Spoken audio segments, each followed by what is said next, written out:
స్వామీజీ, ఇందాక మీరు అన్నారు బ్రాహ్మీ ముహూర్తంలో ఎవరు పాటించట్లేరు పాటించాల్సినవి అని చెప్పి.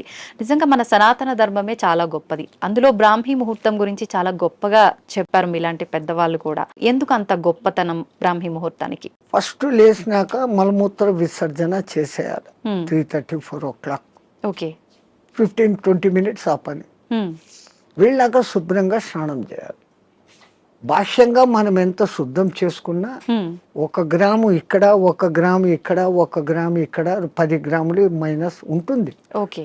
బట్ బాహ్య శుద్ధి నేను స్నానం చేసినప్పుడు అంతర్శుద్ధి కూడా ఆటోమేటిక్ గా కలుగుతుంది. Okay. Now I am cure, I am pure అన్న భావన ఇక్కడ వచ్చినప్పుడు ఆ భావన ఇన్నర్ కు కూడా తగులుతుంది. అవును. ఆ బ్రహ్మముహూర్త టైంలో మీకు సౌండ్స్ ఎక్కడ ఉండవు, ప్రశాంతంగా ఉంటుంది. ఇంకా పక్షులు లేచి కిలకిల రావాలు కూడా చేయవు. ప్రకృతి అంత ప్రశాంతమైన తపస్థితిలో ఉన్న స్థితిలో ఉంటుంది. ఆ వైబ్రేషన్స్ హిమాలయాలలో జపాలు తపాలు చేసుకుంటున్న వాళ్ళ వైబ్రేషన్స్ అంతా ఆ గాలిలో కలిసి ఉంటాయి. ఓకే. దాంతో మనం కూడా కూర్చొని ప్యూరిఫై అయ్యి ఏదో ఒక సాధన గురువు చెప్పింది, ఇదంతా ఏది లేదు. పత్రి చెప్పినట్లు శ్వాస మీద ధ్యాస, సంథింగ్ ఏది ఆలోచన లేకుండా కూర్చుంటే ఒక మనిషి ఒక దినంలో ఇప్పుడున్న పరిస్థితుల్లో ఇది అది అంటూ 60,000 ఆలోచనలు చేస్తాడు. సముద్రంలో అలలన్నా ఏ పొద్దున్నా అలసిపోయి గమ్మనైతాయేమో కానీ ఈ మనోతరంగాలు అలవడం లేదు. One after one.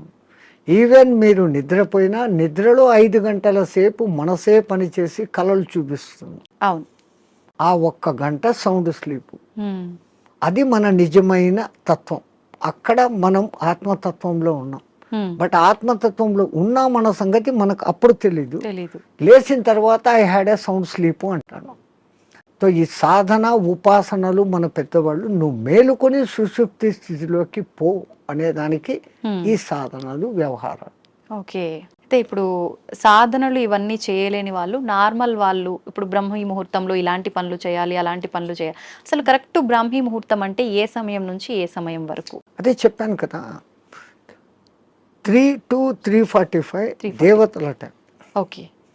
3:45 to 4:45 ఋషుల టైం. 4:45 to 5:45 మానవుల టైం. ఓకే. ఆఫ్టర్ దట్ రాక్షసుల టైం అన్నట్టు. ఇప్పుడు ప్రతి ఒక్కరూ రాక్షసుల టైంలోనే అన్ని స్నానాలు. సూర్యోదయం అప్పుడు ఆ అరుణ కిరణాలు అని వస్తాయి కదా, దాంట్లో ఎన్నో రకాల మనకు ఆరోగ్యాన్ని ఉత్తేజాన్ని కలిగించే వేవ్స్ ఉంటాయి. అల్ట్రావైలెట్, ఇన్ఫ్రారెడ్, ఎలక్ట్రోమాగ్నెటిక్, దానికి ఏమో ఇప్పుడు ఈ పేర్లన్నీ పెట్టారు. అప్పుడు సూర్యుని 7 వర్ణాలకు కలుపుకొని దాంట్లో తెలుపులో 7 వర్ణాలు ఉన్నాయని మన వాళ్ళు గుర్తించి చేస్తాను ఆ సాధన, వర్ణ సాధన. ఇప్పుడు అదే కలర్ థెరపీ అని మళ్ళీ బయటకు వచ్చింది. రంగు బాటళ్ళలో నీళ్లు పెట్టి సూర్యుడి దగ్గర పెట్టి బయట ఎండలో 7 రోజులు అట్లా పెట్టిన నీళ్లు తాగితే ఆ కలర్కు సంబంధించిన జబ్బు ఉన్న వాళ్ళకు క్యూర్ అవుతారు. ఒక్క సూర్యుడు ఆరోగ్య ప్రదాత అని మన వాళ్ళు చెప్పారు. దాంట్లో నుంచే ఇన్ని వస్తుంది. ఇప్పుడు మన భూమి మీద పెరుగుతున్న మూలికలు అన్నీ పెరుగుతున్నాయంటే సూర్యుడు ఆధారం. నైట్ పూట తన సూర్యకిరణాలనే చంద్రుని మీదకి పంపించి అక్కడి నుంచి రిఫ్లెక్ట్ అయ్యి అది ఔషధులకు శక్తిని ఇస్తున్నాడు సర్కిట్. ఓకే. సో అందుకే మన పూర్వీకులు గుర్తించి ఆరోగ్యం భాస్కరాది చేత అన్నారు. ఆరోగ్యం సూర్యుని చేతిలో ఉంది. ఓకే. స్వామిజీ, ప్రాణాయామం ఇది చేసే వాళ్ళు ఎక్కువ కాలం జీవించే అవకాశం ఉంటుందంటారు కదా? 100%. పూర్వీకులు చెప్పిన లెక్క 21,600 రెస్పిరేషన్స్, 21,600 హంస జపం సాధారణంగా ఎవడో చేసేస్తాను ఇన్వాలంటరీ. అప్పుడు ఆ ఊపిరితిత్తులు ఇంతే పని చేస్తుంది. ఇట్లా తీసుకుంటున్నాం, ఇట్లా వదిలేస్తున్నాం. పరమాత్ముడు మనకు ఊపిరితిత్తులు ఇంత పని చేసేకి ఇచ్చాడు. దాంట్లో 10th కాదు కదా, 1% కూడా మనం చేయడం లేదు. తీసుకుంటున్నాం, వదులుతున్నాం. తీసుకున్న గాలిని యూటిలైజ్ చేసుకోవడం లేదు, ఉపయోగించుకోవడం. ఆ దానికి ప్రత్యేకంగా ఈ పూరక కుంభక రేచకాలు అనే ప్రాణాయామ వ్యవస్థ పెద్దవాళ్ళు పెట్టారు. ఓకే. సంపూర్ణంగా ఊపిరితిత్తులు నిండేంతగా దీర్ఘంగా శ్వాస తీసుకొని ముక్కులు మూసేస్తాం. ఓకే. ఆ తర్వాత బలవంతంగా ఆ గాలిని మింగుతున్న ఫీలింగ్ చేసి కడుపులో కూడా గాలి పోతోంది అని చెప్పి మళ్ళీ ఒకసారి ముక్కులు ఓపెన్ చేసి ఇంకొంచెం తీసుకుంటాం. అంత గాలి తీసుకొని మన కెపాసిటీని బట్టి 30 సెకండ్స్ 40 సెకండ్స్తో ఆరంభించి నెలలు సంవత్సరాలు గడిచేసరికి 2 మినిట్స్ 2.5 మినిట్స్ వరకు ఆ కుంభకంలో ఉంచినప్పుడు తీసుకున్న గాలి మొత్తం యూటిలైజ్ అయ్యి కణాలు ఇడిచిన కార్బన్ డైఆక్సైడ్ అంతా వచ్చి బయటకు వచ్చేస్తుంది. అది రేచకం. ఈ విధంగా చేయడంలో మనకు శాస్త్రజ్ఞులు మన ఆ పూర్వీక శాస్త్రజ్ఞులు చెప్పింది ఇడా పింగళ అనేది సూర్య చంద్ర నాడులు. ఒక ముక్కు ద్వారా చల్లని గాలి బాడీలోకి వస్తుంది, ఒక ముక్కు ద్వారా వేడి. శరీరంలో శీతోష్ణాలు సమస్థితిలో ఉండి ఆ రెండింటిని నియంత్రించగలిగినప్పుడు వాయువు ఈ 2 ముక్కులలో కాకుండా మనకున్న 72,000 నాడులలో 11 నాడులు ముఖ్యం. కండ్లకు పోయేది, చెవులకు పోయేది, ముక్కులకు పోయేది. ఇవన్నీ కాకుండా ఈ 11 మళ్ళీ సుషుమ్న అనేది మూలాధార చక్రం నుంచి సహస్రారం వరకు కనెక్టివిటీ కలిగిన ఒకే ఒక్క నరం. మిగతాది కొన్ని చోట్ల వచ్చి కట్ అయిపోతాయి, ఎన్ని చోట్ల వచ్చి కట్ అయిపోతాయి. ఇది అఖండంగా మూలాధారం నుంచి అక్కడ దాకా వస్తుంది. దాని లోపలికి గాలి ప్రవేశం చేసినప్పుడు అక్కడ జరిగే సంచలనం మనిషికి దీర్ఘాయుష్. అసలు ఈ ప్రాణాయామం చేస్తేనే దీర్ఘాయుష్. కారణం మామూలు మనిషి ఒక నిమిషంలో 15 రెస్పిరేషన్లు తీసుకుంటే నేను నిమిషం సేపు గాలిని బంధించగలిగినాను అంటే నాకు 15 రెస్పిరేషన్లు సేవ్డ్ కదా. It is in my bank account. ఒక్క ప్రాణాయామంలో నేను 15 ఊపిర్లు మిగిలిపెట్టుకుంటే 1 గంట సేపు చేస్తే అంటే 60 నిమిషాలు ఇంటూ 15 900 వాయువులు.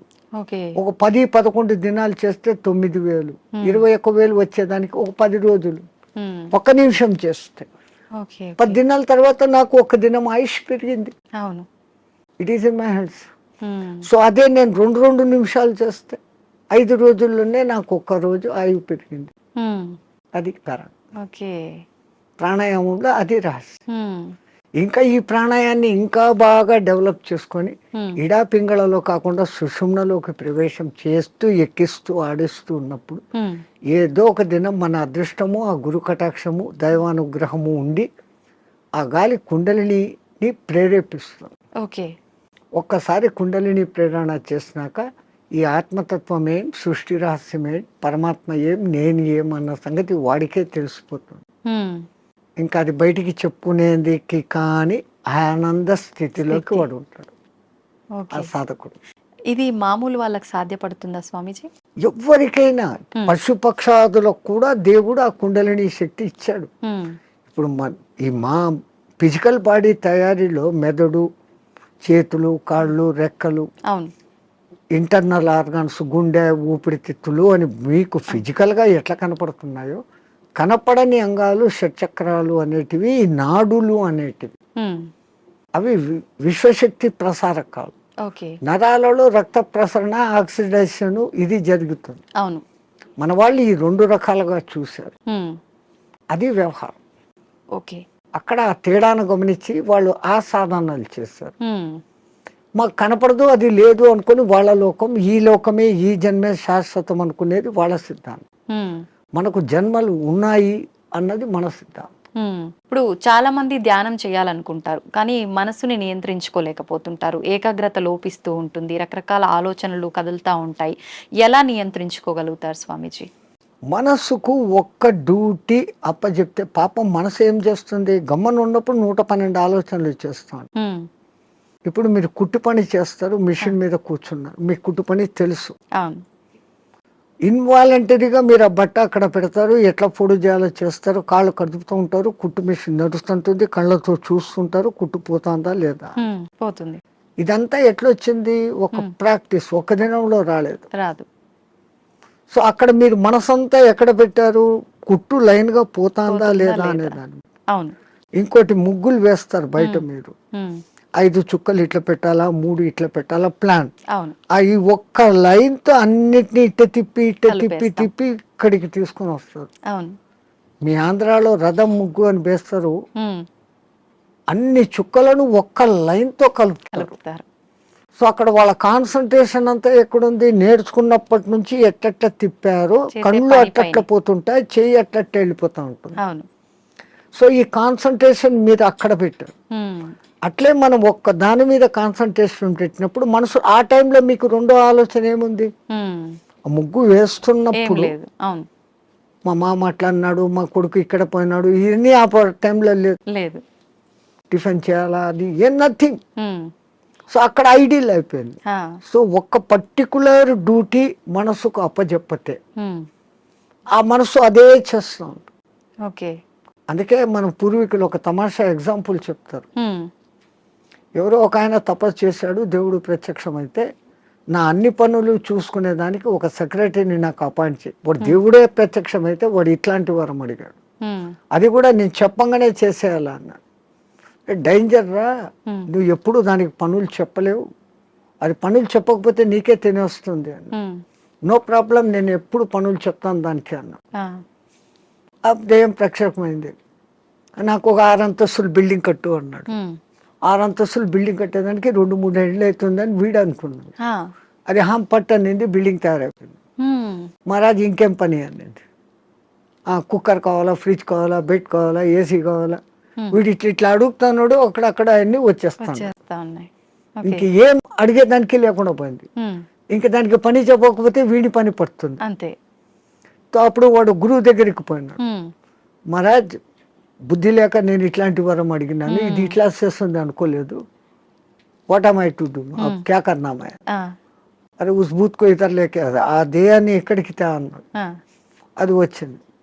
మా గురువు చెప్పిన పని చేయను, దానికి కమాండ్ అన్నా. ఉమ్. అది ఇంకోటి మాట, వీడి మాట వినాలి కదా. అవును. వీడు చెప్పినాడు, మా గురువు చెప్పినట్టు చేయన్నాడు. ఉమ్. ఓకే మహారాజ్, గురు మహారాజ్ ఏం చేయమంటారు అని. ఆ. అక్కడ ఒక తాటి చెట్టు ఉండేది, దాన్ని ఎక్కువ దిగు అన్నాడు. అది ఈ రోజుకు ఎక్కి దిగుతానే ఉంది. ఆ. So technique. అవును. అట్లా ఇదే దృష్టి, మనం ధ్యాస, నేను చెట్టు ఎక్కుతున్నాను, ఈ చెట్టులోకి శ్వాస ఎక్కి దిగుతా ఉంది. ఓకే. దాన్ని అబ్జర్వ్ చేస్తూ ఉంటే మీ మనస్సుకు ఉమ్. ఇప్పుడు ఇంకా అదే డ్యూటీ. అవును. అవును.